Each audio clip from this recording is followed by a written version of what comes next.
Desde la ventana del pequeño salón, cubierta por gruesas y pesadas cortinas color fez, el exterior se apreciaba como una magnífica y luminosa lámina de acuarela.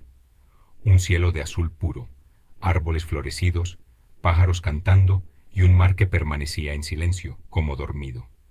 En la orilla opuesta se extendían montañas y bosques bajo nieblas moradas e imperceptibles, mansiones blancas. Y, sobre todo, bandadas de gaviotas volando, como la fantástica realidad de un sueño legendario. En el sillón frente a la ventana estaba sentada una mujer muy delgada, muy pálida y muy anciana. Como si estuviera enojada con la primavera y la vida, daba la espalda al exterior. Sus ojos apagados se perdían entre las sombras de las esquinas. Frente a ella, recostada en una tumbona, una muchacha morena y hermosa leía un libro con cubierta de marroquín negro. Por la ventana entraba una suave brisa de abril, trayendo aromas de flores, campo y el murmullo de las olas. Llevaban una hora en silencio, ambas inmóviles. Aquella bisabuela tenía exactamente 97 años. De vez en cuando, sus ojos, que a veces parecían despertar de las ligeras penumbras de los rincones, se dirigían a la joven que leía frente a ella, la hija de su nieta.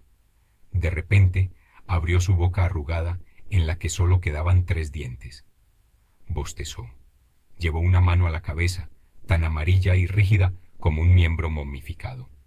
Se tocó el cabello, que parecía aún más blanco bajo el pañuelo color café. Pensó un momento. Volvió a bostezar. Al parecer, estaba a punto de despertarse. El viento fresco que entraba por la ventana abierta a su espalda la estimulaba. El trino soleado de los pájaros y los aromas de flores y hierba despertaban en su memoria un alba lejana y perenne, una mañana infinita y colorida. Poco a poco apoyó su espalda encorvada, puso las manos sobre las rodillas y levantó la cabeza.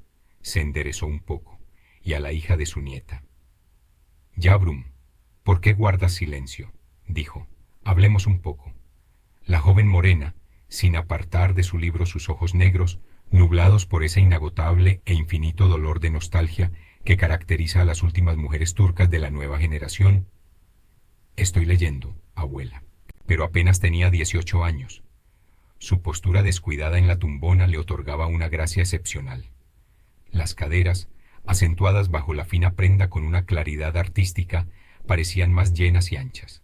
Las rodillas, más delicadas y proporcionadas. Las piernas, sensuales y vivas entre las sombras rosadas y blancas de su falda, parecían más redondeadas y atractivas. Sus pies, más pequeños.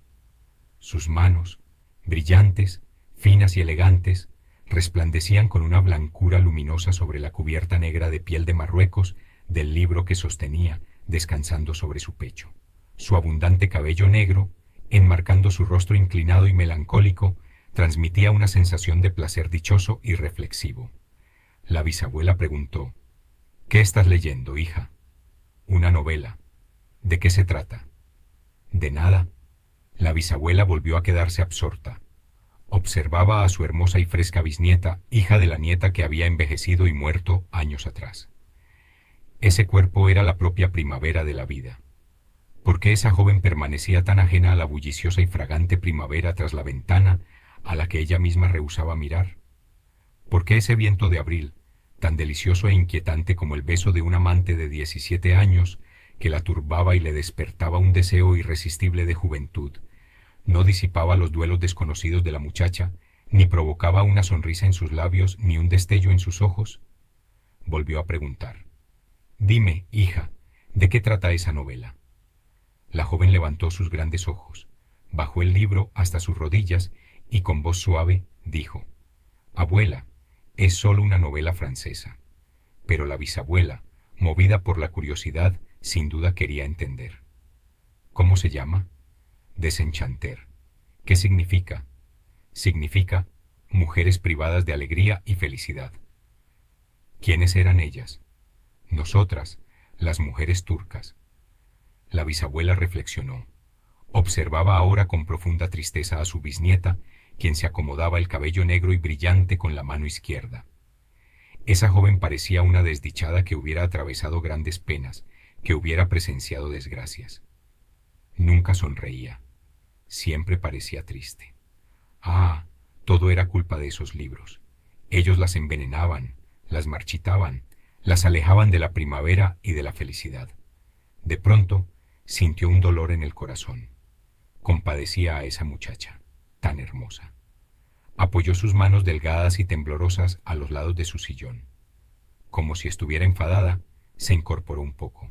Mujeres privadas de alegría y felicidad, las mujeres turcas, dijo. No, no. Las mujeres turcas nunca estuvieron privadas de alegría y felicidad. Las que carecen de alegría y felicidad son ustedes, las mujeres de ahora. Ustedes se han echado a perder, no se parecen en nada a sus abuelas. Ay, nosotras, cuando éramos jóvenes, qué felices éramos. La primavera, esa primavera que está detrás de mí, nos volvía locas de alegría.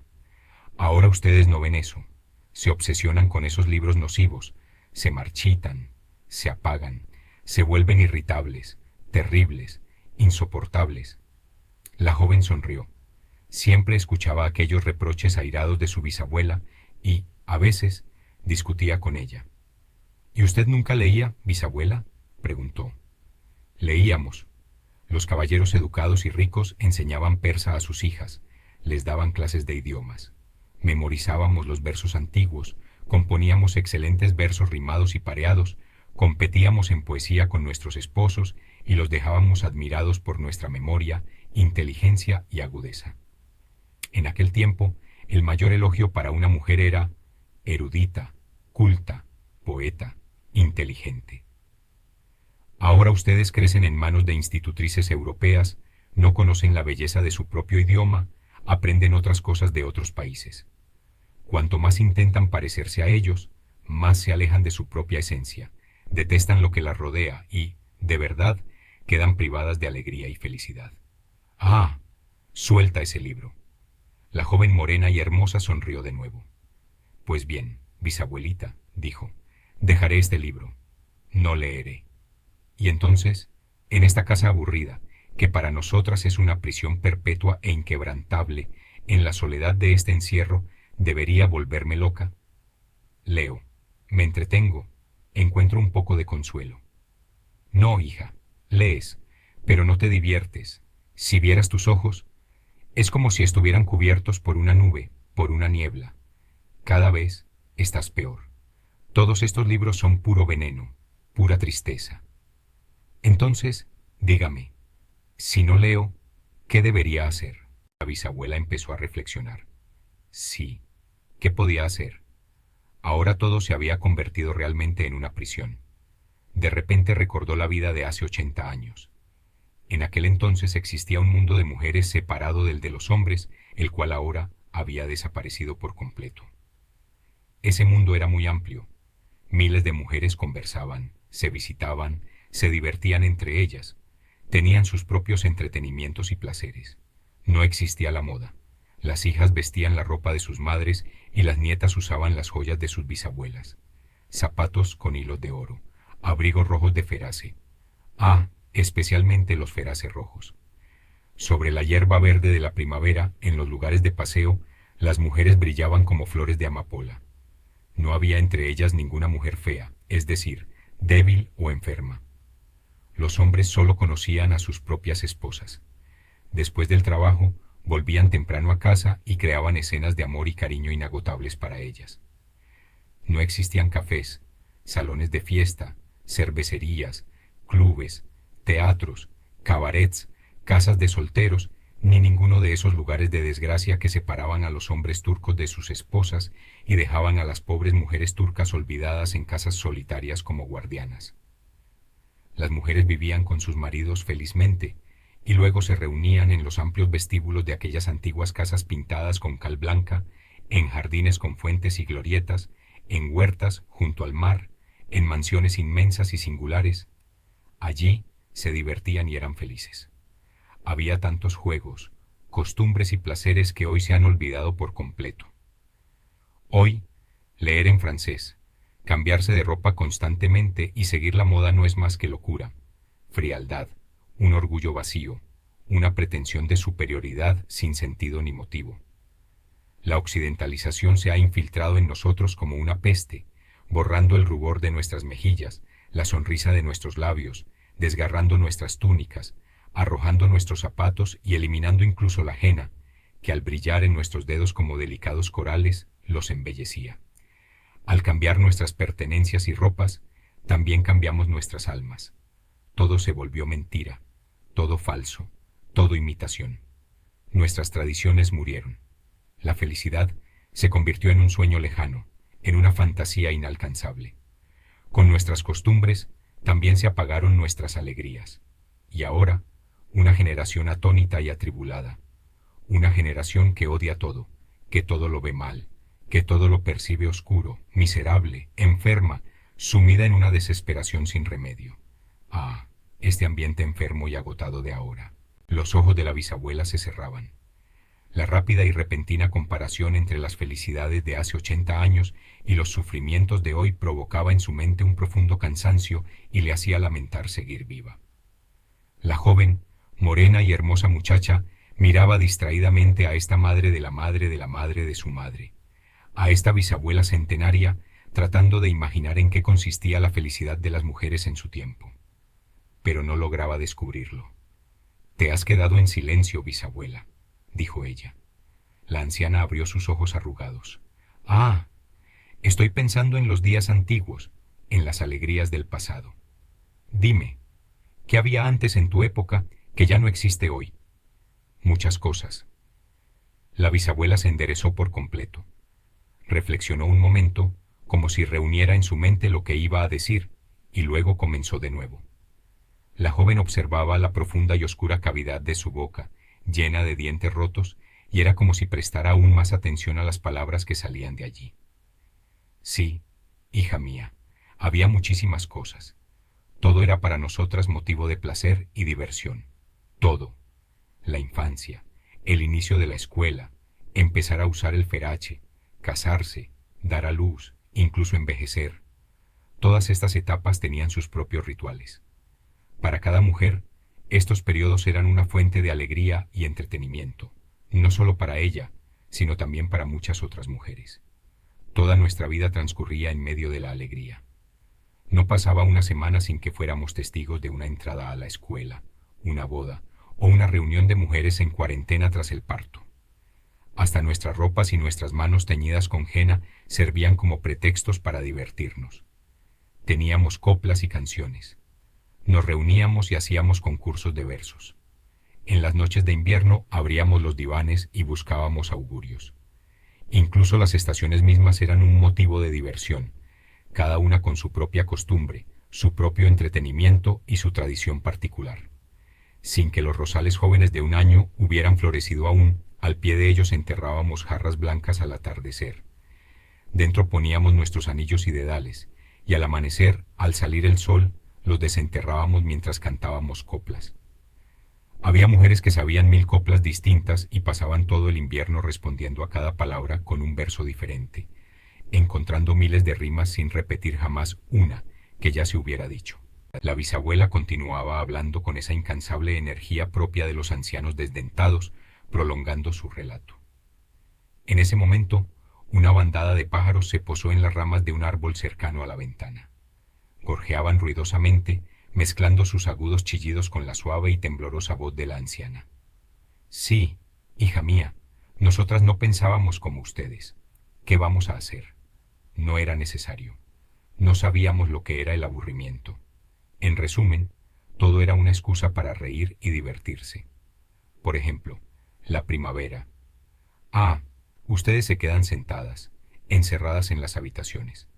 Cuando llegaba la primavera, todas íbamos a los jardines. La primavera tenía sus propias diversiones, sus propias tradiciones.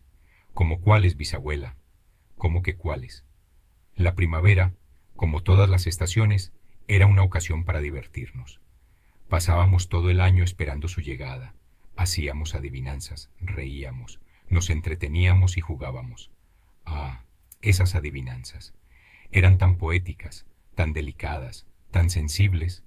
Siempre resultaban ciertas. Todas creíamos en ellas. Y después, llegaba la primavera. Los árboles comenzaban a florecer. Las hojas se volvían verdes y la hierba asomaba. Ya no podíamos quedarnos en las habitaciones. Corríamos al jardín y paseábamos entre la primavera. La primera mariposa que veíamos era nuestro augurio para todo el año. La esperábamos con curiosidad, la aguardábamos. Recitábamos versos y colgábamos trozos de tela blanca y rosa en las ramas para que la primera mariposa fuera blanca o rosa. Temíamos ver una mariposa amarilla o negra y nos embargaba una gran emoción ante esa posibilidad. ¿Por qué? Porque las mariposas tenían un significado. Ah, ustedes no conocen esto, no creen en esas cosas. La mariposa blanca representaba la felicidad y la buena suerte. La mariposa rosa, salud y bienestar. La mariposa amarilla, tristeza o enfermedad.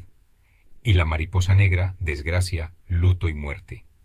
Si veíamos una mariposa blanca, creíamos que ese año tendríamos buena suerte, que seríamos felices.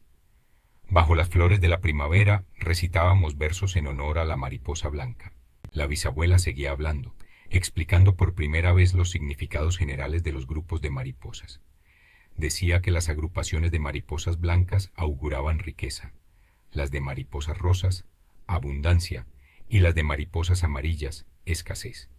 Que las agrupaciones formadas por mariposas rojas, muy raras y de mal agüero, anunciaban inevitablemente una guerra sangrienta, y que las bandadas de mariposas negras presagiaban un periodo de inactividad o la muerte del sultán. También contaba que, antes de los grandes acontecimientos, siempre eran las mujeres quienes observaban estas agrupaciones de mariposas y luego se lo comunicaban a los hombres. La joven morena ya no escuchaba. Con sus grandes ojos negros fijos en el resplandor azul y blanco del cielo de abril que se veía a través de la ventana detrás de su bisabuela, imaginaba. Realmente, 80 años atrás, las mujeres debieron de haber sido felices. Ahora, al formarse, al comprender más, al acercarse a los hombres, se alejaban de su feminidad primitiva, de lo puramente femenino, y una rebelión, un tumulto, surgía en sus espíritus. Las antiguas normas femeninas que antes habían sido fuente de placer y felicidad, les parecían ahora como una cadena de fuego y hierro. Consideraban sus casas, antes tan silenciosas y misteriosas como un templo privado, como prisiones, y veían los gruesos velos y mantos negros como pesadas, asfixiantes y crueles telas de cautiverio. Sin embargo, ¿acaso estaban equivocadas? Si era inevitable el progreso, y progresar significaba necesariamente cambiar, no parecerse en nada a lo antiguo, entonces la mujer turca de siglos atrás tampoco podía permanecer en ese estado primitivo. Iban a dejar de ser marionetas, niñas, inocentes, en suma, meros elementos femeninos, para convertirse en mujeres verdaderas, aunque no superaran a los hombres, al menos serían iguales, y serían plenamente humanas. Ya no escuchaba los interminables y fantásticos relatos de su bisabuela como leyendas de una prehistoria sagrada. Por su mente cruzaban los ruidos, alegrías, discursos, representaciones y conferencias del anuncio de la Constitución del año anterior, y sentía como si aún escuchara interminables aplausos y ovaciones. Qué felices habían sido en aquellos días. Por un instante, habían esperado liberarse de aquella dura y opresiva esclavitud y obtener el derecho a la humanidad. Ah, esa esperanza, cómo se había desvanecido y extinguido tan rápidamente. Qué sueño tan triste y desgarrador se había roto. Pensaba en ello, sentía deseos de llorar, temblaba. Pero, ¿no podían acaso tener alguna esperanza en el futuro? ¿No podría la mujer turca algún día, gracias a su elevado entendimiento, su hermosura transformada casi por azar y de modo natural a lo largo de 6 siglos, y su inteligencia, subir a la escena de la humanidad y lograr la admiración y el respeto igual que una mujer europea? ¿Cuánto tiempo más podía durar la resignación actual? La bisabuela seguía relatando sin fin su historia. La joven morena imaginaba, sin poder responder a las vagas y sombrías preguntas que se mezclaban en su mente. De pronto, sonrió. Consultar la suerte con mariposas. Eso debía de ser muy bonito. ¿Qué suerte depararían las creencias de la antigua feminidad turca al destino de la nueva mujer turca? Sentía curiosidad. Se incorporó en el diván en el que estaba recostada. Se puso de pie. La bisabuela había callado y observaba, asombrada, el brusco movimiento de su nieta. Entonces le preguntó: «¿Qué ocurre, hija? ¿Por qué te levantaste?». La hermosa joven morena, sonriendo: «Yo tampoco he visto ninguna mariposa esta primavera. No consultaré la suerte para mí, sino para quienes son como yo, para las jóvenes turcas, para el destino de todas las muchachas turcas». Dijo esto y se acercó a la ventana. La bisabuela, temblorosa, se levantó de su sillón. «Mis ojos ya no ven tan bien, pero igual», decía, «yo también miraré por ustedes». Ambas estaban junto a la ventana. A la derecha, la joven se erguía con su magnífica y gallarda figura. A la izquierda, la diminuta y encorvada bisabuela permanecía inmóvil y apagada, como un trozo de cera descompuesto. Miraban hacia afuera. Toda la naturaleza brillaba con una luz dulce, cálida y deslumbrante. El sol se reflejaba en el mar, que parecía un río de plata eterno, infinito, que fluía hacia otros mundos. Las pequeñas y oscuras hojas verdes de los árboles temblaban de placer, de vida, y flores blancas caían sobre los senderos. La costa al frente, con sus montañas azuladas, sus arboledas moradas y sus mansiones blancas, evocaba un país encantado, la capital de un reino de hadas. Guardaban silencio y observaban. Todavía no habían visto ninguna mariposa. Sobre los parterres de flores, pequeños grupos de insectos aparecían y desaparecían de repente. Una sola gaviota cruzó rápidamente, como huyendo de un peligro cercano, de un infortunio desconocido, y lanzó su grito. Pájaros invisibles no dejaban de cantar, y sus trinos, vivos y sonoros, parecían llover del cielo como una lluvia de luz. De pronto, la joven llevó la mano a su corazón y dijo en voz baja: «Ah, aquí está». Cerca de la ventana, bajo las ramas florecidas del árbol, revoloteaba una mariposa negra. Señaló. La bisabuela, con su dedo delgado y huesudo, indicó: «Pero yo vi esa blanca antes que tú». Señaló una mariposa que volaba sobre la fuente de mármol. La joven, reuniendo sus últimas fuerzas, también miró en esa dirección. «Ah, bisabuelita, no ve bien», dijo. «Esa no es blanca, es una mariposa amarilla». De repente, una pena desconocida asaltó su alma y su vista se nubló. Aquella naturaleza, antes luminosa y fresca, ahora le parecía triste. La fuente de mármol semejaba la tumba de una joven reina cautiva, y los parterres del jardín evocaban las solitarias tumbas florecidas de muchachas recluidas y consumidas. Se apartó y volvió a recostarse en la tumbona. También la bisabuela, asustada por esa primavera de mariposas negras y amarillas que le recordaba la muerte, se volvió de nuevo, sentada muy encorvada en su sillón, hundía aún más la espalda. La joven abrió el libro de tapas negras de piel que no soltaba de la mano. Ahora, el libro cubría por completo su rostro, como una mariposa negra, grande y muerta. No leía.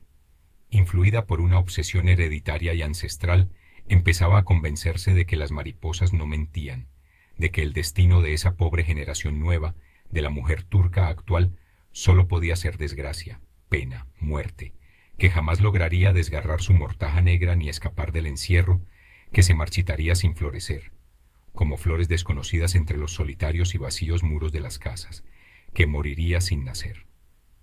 En el pasado, las supersticiones eran tan fuertes y terribles que vencían por completo a la razón, al conocimiento, a la ciencia, a la verdad. Destruían de raíz la fuerza teórica de la ley de la transformación. Reflexionaba, pero comprendía que esas supersticiones, esa ruda, terca y asesina tiranía del pasado, no era exclusiva de los turcos ni de Turquía. Unas semanas antes, su hermano, que estudiaba en París, le había escrito contándole que, por cuestiones de ayuno, no encontraba carne ni grasa en la mesa del comedor del edificio donde residía, y que un fanatismo religioso católico como aquel no podría hallarse ni siquiera en Sudán. De pronto recordó que el novelista de las mujeres marginadas, privadas, que como ella, soñaban con otros horizontes, felicidades y vidas, el discípulo de un gran escritor occidental, después de decir que todo tiene un límite, había sentenciado: «Pero la bestialidad humana no tiene fin». Desde la ventana entraba un viento triste y delicado, como el último beso de despedida de un joven amante consumido que murió sin llegar a reunirse con su amada. Traía consigo los aromas de coronas frescas depositadas sobre tumbas recientes, y en las sombras de la habitación ondeaban fantasías invisibles y enlutadas. Los ojos de la bisabuela se cerraban. El cansancio provocado por este funesto presentimiento en su anciano cerebro le había producido el efecto de un somnífero. La joven, de piel morena, clavaba sus ojos en el libro, pero no leía. Apretaba el volumen contra su pecho rebelde y anárquico con sus manos de lirio, tratando de contener la revuelta de su corazón, ese intenso y sin motivo sollozo que subía desde su interior hasta los labios. En la penumbra y la quietud adormecedora de la habitación, esos dos cuerpos parecían los tristes y desconsolados símbolos de la antigua y la nueva mujer turca. Una, el último ejemplar de una generación de un siglo atrás, un recuerdo más cercano a la muerte y el olvido que a la vida. La otra, una delicada e insatisfecha flor de este cambio obligatorio y funesto, de este siglo de progreso. En definitiva, el destino de ambas era esa habitación apartada y solitaria, ese suntuoso y adornado sepulcro. La bandada de pájaros que se acercaba a la ventana rompía a veces el silencio con su chillido agudo y su bullicio luminoso, para después quedar en calma. La bisabuela se quedó dormida. Ahora roncaba suavemente, con un débil y cansado estertor propio de la agonía.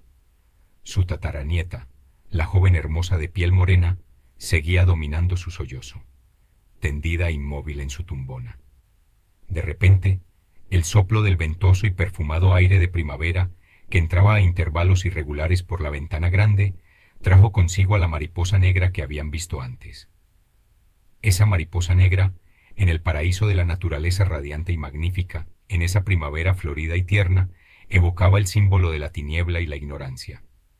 Ahora, esa alma negra llegaba cargada de aromas de hierba y flores, y revoloteaba ante la amplia ventana. Dentro, ese ambiente opresivo, ese pasado traidor y las crueles creencias contemplaban a estos cuerpos vivos pero muertos antes de nacer, y se complacían en su silencio eterno. De repente, los pájaros invisibles, como si sufrieran un ataque despiadado y abrasador, empezaron a piar con todas sus fuerzas, y esos fuertes y funestos trinos que llenaban toda la naturaleza se convertían en gritos de dolor.